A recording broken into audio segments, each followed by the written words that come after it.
Welcome to Vskills YouTube channel. In this video, you will learn about the top interview questions for core Java developer. So, let's get started. Question number 1. What is the first step in a JDBC program?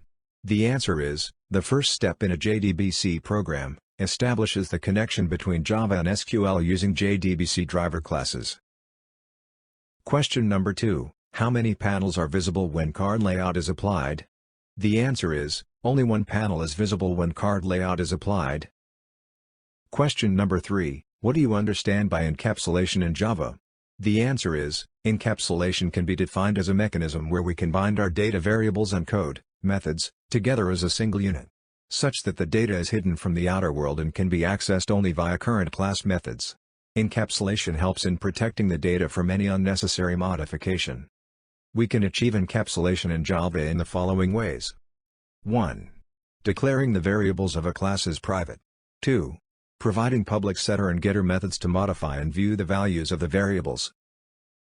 Question number 4. Given the following program on the screen, how many times will the line X decrement be executed?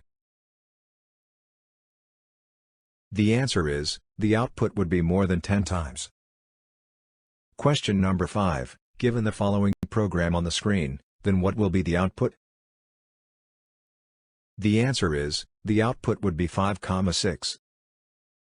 Question number 6. What is the output for the following program given on the screen? The answer is, output for the following program is, Collie Harrier. Question number 7. How does Java helps in enabling high performance?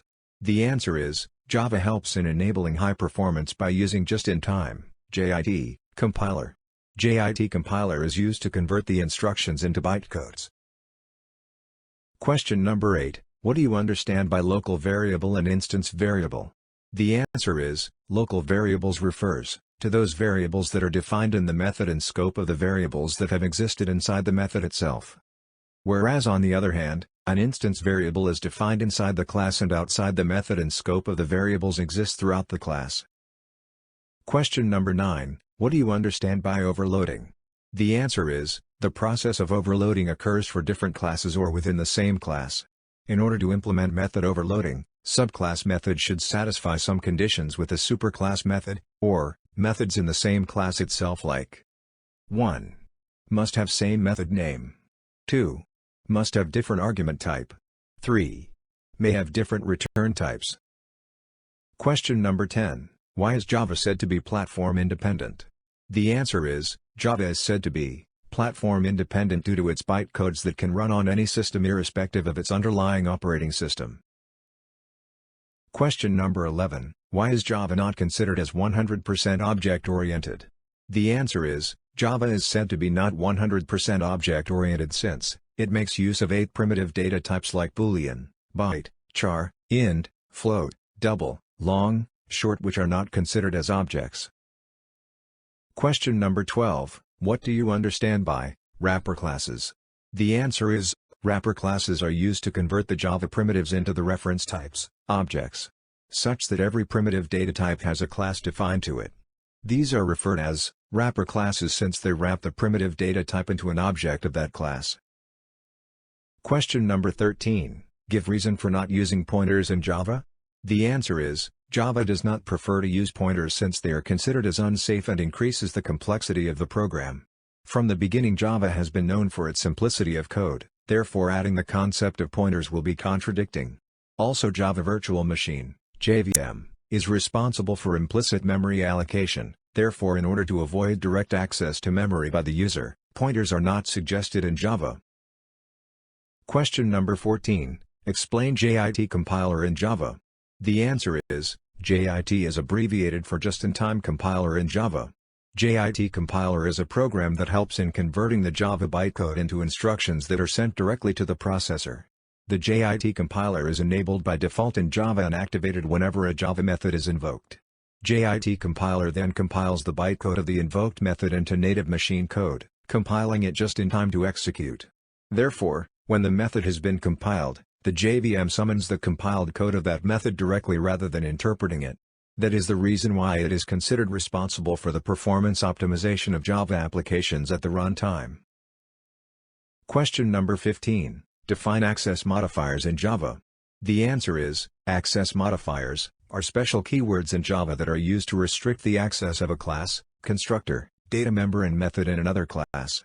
In general, Java supports 4 types of access modifiers. 1. Default. 2. Private. 3. Protected. 4. Public. Question number 16. What do you understand by object-oriented programming? The answer is, object-oriented programming, also referred as OOPs, is a programming model where the programs are organized around objects rather than logic and functions, such that the primary focus of OOPs is on the objects that are required to be manipulated instead of logic. This object-oriented programming approach is suitable for the programs with large and complex codes and needs to be actively updated or maintained. Question number 17. How would you define Java string pool? The answer is, Java string pool is defined as a collection of strings that are stored in heap memory, such that whenever a new object is created, string pool first checks whether the object is already present in the pool or not. If it is present, then the same reference is returned to the variable, otherwise new object is created in the string pool and then respective reference is returned. Question number 18. What do you understand by constructor chaining in Java? The answer is, constructor chaining is defined as the process of calling one constructor from another with reference to the current object, such that constructor chaining is only possible through legacy, where a subclass constructor is responsible for invoking the superclass constructor first. Now, there could be any number of classes in the constructor chain. The constructor chaining can be achieved in 2 ways, namely: 1. Within the same class using this symbol. 2. From base class using super symbol. Question number 19. Define a class loader in Java. The answer is, Java class loader is defined as a subset of JVM, Java Virtual Machine, which is responsible for loading the class files. Therefore, whenever a Java program is executed, it is first loaded by the class loader. Java provides 3 built-in class loaders. 1. Bootstrap class loader. 2. Extension class loader. 3. System/application class loader. Question number 20. Give reason why Java strings are considered immutable in nature. The answer is, the Java string objects are considered immutable in nature, which implicates that once the string object is created, its state cannot be modified. Therefore, whenever you try to update the value of that object instead of updating the values of that particular object, Java would create a new string object. Java string objects are immutable as string objects are generally cached in the string pool, such that string literals are usually shared between multiple clients. Action from one client might affect the rest. It enhances security, caching, synchronization, and performance of the application. Question number 21. What do you understand by map in Java? The answer is, map is an interface of util package which maps unique keys to values, such that the map interface is not a subset of the main collection interface and thus behaves little different from the other collection types. Some of the characteristics of map interface are: 1. Map do not contain duplicate keys. 2. Each key can map at max 1 value. Question number 22. What do you understand by abstraction in Java? The answer is, in Java, abstraction refers to the quality of dealing with ideas rather than events. Abstraction primarily deals with hiding the details and showing the essential things to the user. So we can say that abstraction in Java is the process of hiding the implementation details from the user and revealing only the functionality to them. Therefore, abstraction can be achieved in 2 ways, namely: abstract classes, 0 to 100% of abstraction can be achieved. Interfaces, 100% of abstraction can be achieved. Question number 23. How do you define inheritance in Java? The answer is, in Java, inheritance can be defined as the concept where the properties of one class can be inherited by the other, such that inheritance helps to reuse the code and establish a relationship between different classes. Inheritance can be performed between 2 types of classes. 1. Parent class, super or base class.